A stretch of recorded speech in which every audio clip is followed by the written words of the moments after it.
मुख्यमंत्री माझी लाडकी बहीण योजनेमार्फत अद्यापपर्यंत 7,000 महिलांनी फॉर्म भरलेत। त्याचबरोबर 2,500 महिलांनी फॉर्म ऑनलाईन पद्धतीनं भरून देखील अपलोड केलेत।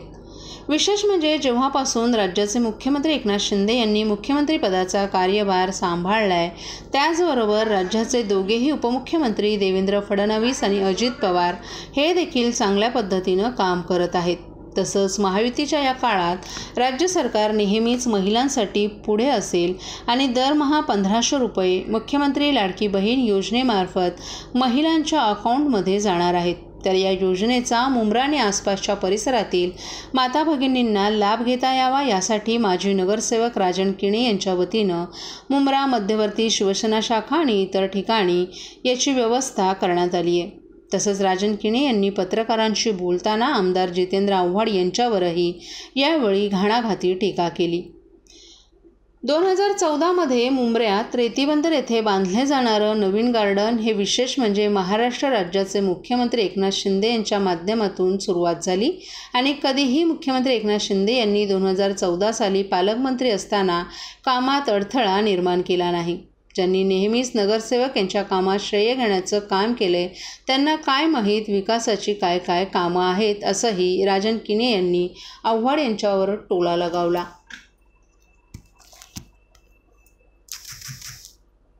आम्ही म्हणजे पहिला आमच्या महिला भगिनींना आल्यानंतर त्यांना आम्ही त्यांची नोंद घेतो, त्यांना वेळ देतो आणि त्या वेळेनुसार म्हणजे कोणाला वेटिंग करावं न लागावं म्हणून त्या वेळेला बोलवतो। त्या वेळेला बोलून आम्ही त्यांची कागदांची तपासणी करतो। कागदांची तपासणी झाल्यानंतर जर त्याच्यात काही कमी असेल तर ती त्यांना पूर्ण करण्यास सांगतो आणि त्याच्यानंतर मग त्यांना फॉर्म भरण्यासाठी इकडं पुढचे जे 4-3 टेबल आहेत ते फॉर्म भरण्यासाठी हे केलेलं आहे। म्हणजे महाराष्ट्राचे आदरणीय मुख्यमंत्री एकनाथ शिंदे साहेब यांच्या कारकिर्दीमध्ये जेव्हापासून मुख्यमंत्री झाले तेव्हापासून त्यांनी अनेक योजना या महाराष्ट्राच्या जनतेला शेवटच्या घटकापर्यंत पोहोचवण्यासाठी त्यांनी नुसत्या योजना आणल्या नाहीत तर त्या शेवटच्या घटकापर्यंत त्या योजनाचा जो लाभार्थी आहे त्या योजनांच्या लाभार्थ्यापर्यंत पोहोचवण्याचं काम माननीय एकनाथ शिंदे साहेब यांच्या संपूर्ण टीमने केलेलं आहे। म्हणजे तुम्हाला सांगतो की आता महिलांसाठी आपण पाहिलं तर आता ही मुख्यमंत्री माझी लाडकी बहीण योजना, परत त्याआधी एसटी मध्ये महिलांना 50% सवलत होती, ज्येष्ठांसाठी वयोश्री योजना होती, आता परत एक त्यांनी म्हणजे मुलींसाठी शिक्षणाच्या संदर्भात म्हणजे महिलांच्या बाबतीत खूप महाराष्ट्र सरकारने या बजेटमध्ये दिलेलं आहे।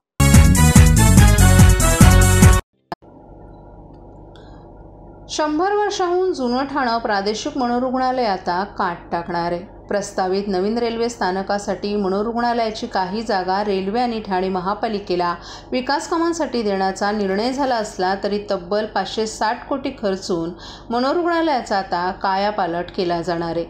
बंगलोर येथील मनोरुग्णालयाच्या धर्तीवर भारतातील सर्वात मनोरुग्णालय ठाण्यात बांधलं जाणार असून सुसज्ज 26 इमारती असल्यानं मनोरुग्णांसाठी ते सोयीचं ठरणार आहे।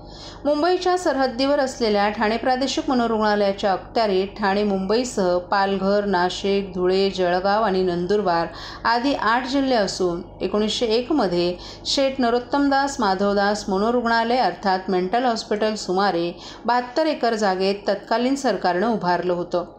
ठाणे शहरातील प्रमुख वास्तूंपैकी एक असणाऱ्या ऐतिहासिक मनोरुग्णालयात 1850 खाटांची क्षमता आहे।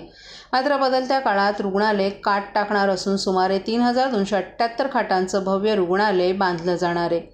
भारतातील सर्वाधिक मोठ्या क्षमतेच्या मनोरुग्णालयापैकी एक ठाणे मनोरुग्णालय असणार आहे। ठाणे प्रादेशिक मनोरुग्णालयाच्या जुन्या मोडकाळीस आलेल्या इमारती पाडून 1,12,000 चौरस मीटरचं बांधकाम होणार आहे। राज्य शासनानं नवीन बांधण्यात येणाऱ्या मनोरुग्णालयाला नुकतीच परवानगी दिली आहे। नवीन रुग्णालयाची बांधणी अद्ययावत असून त्याचा फायदा रुग्णांना होईल असा विश्वास आरोग्य प्रशासनाला असल्यामुळे लवकरच या रुग्णालयाचं बांधकाम सुरू होणार आहे।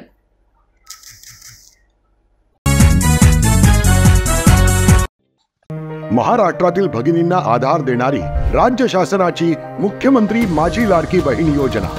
या योजनेअंतर्गत अल्प उत्पन्न गटातील 21 ते 65 वयोगटाच्या भगिनींना मिळणार दरमहा 1,500 रुपयाची मदत। अर्ज करण्यासाठी 31 ऑगस्ट 2024 पर्यंत मुदतवाढ।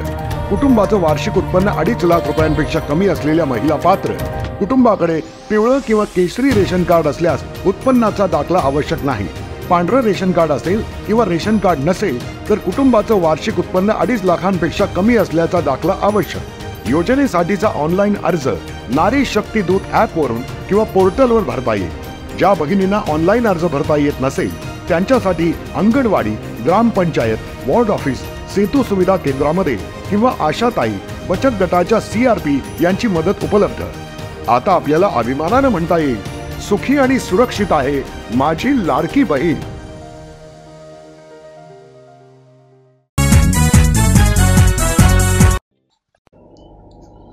जिजाऊ शैक्षणिक आणि सामाजिक संस्थेच्या माध्यमातून आषाढी एकादशीचं औचित्य साधत जिजाऊ संस्थेच्या माध्यमातून चालवण्यात येत असलेल्या एकूण 21 अभ्यासिकांच्या वतीनं विद्यार्थ्यांना घेऊन शैक्षणिक दिंडीचं आयोजन करण्यात आलं।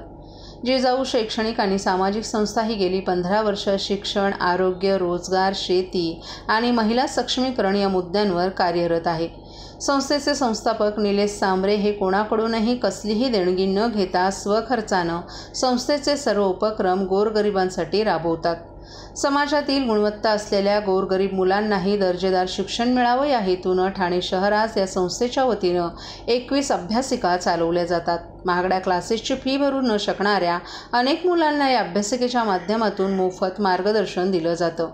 तसंच त्यांना करिअर विषयक मार्गदर्शनही केलं जातं। अधिक गुणवत्ता असलेल्या आणि उच्च शिक्षण घेऊ इच्छिणाऱ्या मुलांनाही संस्थेच्या वतीनं पाठबळ दिलं जातं। शिक्षणाची ही गंगा जास्तीत जास्त गरजूंपर्यंत पोहोचावी या उद्देशानं जिजाऊ संस्थेच्या एकूण 21 अभ्यासिकेतील मुलांना घेऊन आज शैक्षणिक दिंडीचं आयोजन करण्यात आलं। त्याचबरोबर संस्थेच्या वतीनं आषाढी एकादशीनिमित्त निलेश सांबरे यांच्या वतीनं शहापूर ते पंढरपूर 16, 17 आणि 18 जुलै या 3 दिवशी पंढरपूरला विठू माऊलीच्या दर्शनासाठी जाऊ इच्छिणाऱ्या भाविकांसाठी मोफत बस तसंच भोजनाची आणि निवासाची सोय करण्यात आली। तसेच या भाविकांसोबत जिजाऊ संस्थेच्या भगवान महादेव सांबरे या रुग्णालयातील 5 डॉक्टर, 4 नर्स तसंच 2 रुग्णवाहिकांची सेवा देखील पुरवण्यात आली। यावेळी सर्व भाविकांची मोफत तपासणी करून त्यांना गरज भासल्यास मोफत औषधं देखील पुरवण्यात येत आहेत। गेल्या 10 वर्षांपासून ॲम्ब्युलन्स आणि डॉक्टर तसंच नर्सेसची टीम ही निलेश सांबरे यांच्या जिजाऊ संस्थेकडून वारकरी एकादशीनिमित्त पंढरपूरमध्ये येणाऱ्या लाखो भक्तांना मोफत आरोग्य सेवा देण्यासाठी पुरवण्यात येते। गरिबीतून वर यायचं असेल तर शिक्षण हा एकमेव पर्याय आहे। आपण उच्च शिक्षण घेऊन आपली आणि समाजाची परिस्थिती बदलवू शकतो। समाजाला दिशा हवी असेल तर शिक्षणाशिवाय पर्याय नाही आणि म्हणूनच आज शैक्षणिक दिंडीचं आयोजन करून या माध्यमातून हा संदेश आम्ही पोहोचवत आहोत। ज्या ज्या ठिकाणी कुठल्याही गरीब विद्यार्थ्याला शिक्षणासाठी अडचण येईल त्या ठिकाणी जिजाऊ संस्था त्यांच्या पाठीशी उभा राहील असा विश्वास सांबरे यांनी व्यक्त केलाय।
ठाण्यातील लक्षवेधी सामाजिक संस्थेच्या वतीनं पाचपाकाडी भागातून आषाढी एकादशीनिमित्त पालखी दिंडी काढण्यात आली। लक्षवेधी सामाजिक संस्थेचे अध्यक्ष आणि भाजपा जिल्हा सचिव माधुरी मेटांगे यांच्या पुढाकारानं पाचपाकाडी भागातून आषाढी एकादशीनिमित्त काढण्यात आलेल्या पालखी दिंडीचा शुभारंभ भाजपचे ठाणे जिल्हाध्यक्ष श्रेवाळे यांच्या हस्ते संपन्न झाला। यावेळी भाजपचे नवडा विभाग पोलीस निरीक्षक महेंद्र मोहिते, आयोजिका माधुरी मेटांगे आदींसह मान्यवर उपस्थित होते। यावेळी दिंडीमध्ये सहभागी झालेल्या मुलांनी विठ्ठल रखुमाईची आकर्षक वेशभूषा करून तसंच विविध संस्थांच्या वेशभूषा परिधान करून पाचपाकाडी परिसरातून काढलेल्या दिंडीतील मुलांनी विठ्ठल नामाचा जप करत परिसर दणाणून सोडला। टेकडी बंगला, रायगड गल्ली, ठाणे महापालिका, कलावती आई मंदिर मार्गावरून फिरून ज्ञानराज सभागृह येथे या पालखी दिंडीचा समारोप झाला। या दिंडीत परिसरातील मुलं, पालक आणि नागरिक मोठ्या संख्येनं सहभागी झाली होती। महाराष्ट्राच्या समृद्ध सांस्कृतिक परंपरेचा भाग असणारी आषाढी एकादशी हा सोहळा आहे। या दिवशी महाराष्ट्राच्या कानाकोपऱ्यातील भाविक विठ्ठल नामाचा गजर करत पंढरपूरला पायी जातात आणि चंद्रभागेत स्नान करून विठ्ठलाचं दर्शन घेतात। हा दिवस महाराष्ट्रात अत्यंत महत्त्वाचा मानला जातो। तसंच पंढरपूर पायी जाण्याची परंपरा ही फार जुनी असून भक्तांची श्रद्धा या वारीशी जुळली आहे। खऱ्या अर्थानं पंढरपूर वारीची परंपरा समाजातील भेदभाव दूर करण्यासाठी या वारीला सुरुवात झाली। यामध्ये विविध जातीपातीचे लोक सहभागी होतात। हीच संस्कृती आणि परंपरा भावी पिढीपर्यंत पोहोचवण्याच्या हेतून या दिंडीचं आयोजन केल्याचं आयोजिका माधुरी मेटांगे यांनी सांगितलं। वर्षी आषाढी एकादशी निमित्त दिंडी काढलेली आहे, काय सांगाल? आषाढी एकादशीची वारी आपल्याला सगळ्यांना माहिती आहे। अतिशय महाराष्ट्रात सर्वात मोठी ही वारी असते आणि सगळ्यात महत्त्वाचं म्हणजे आपली संस्कृती, आपली परंपरा आपल्या पुढील पिढीपर्यंत पोहोचवण्याचा आम्ही एक प्रयत्न करत असतो। कारण जर आपली पिढी संस्कृती जिवंत राहिली नाही, परंपरा जिवंत राहिली नाही तर आपला धर्म जिवंत राहणार नाही आणि त्यासाठी आमचा एक छोटासा प्रयत्न असतो। पाचपाखाडी परिसरातील तुम्ही बघत असाल समस्त नागरिक पाचपाखाडी परिसरातील समस्त नागरिक आपल्या वारीला येतात आणि विठ्ठलाच्या तिथे जाऊन जर आपण दर्शन करू शकत नाही, आम्ही प्रत्यक्ष विठ्ठलाला इथे बोलवतो आणि विठ्ठल अवतरतो ही आम्हाला अनुभूती आहे। आणि ही वारी प्रत्येकाने करावी आणि या वारीला यावं, एकदा तरी आपलं जीवन कृतार्थ करावं अशी आमची सगळ्यांना आवाहन आहे।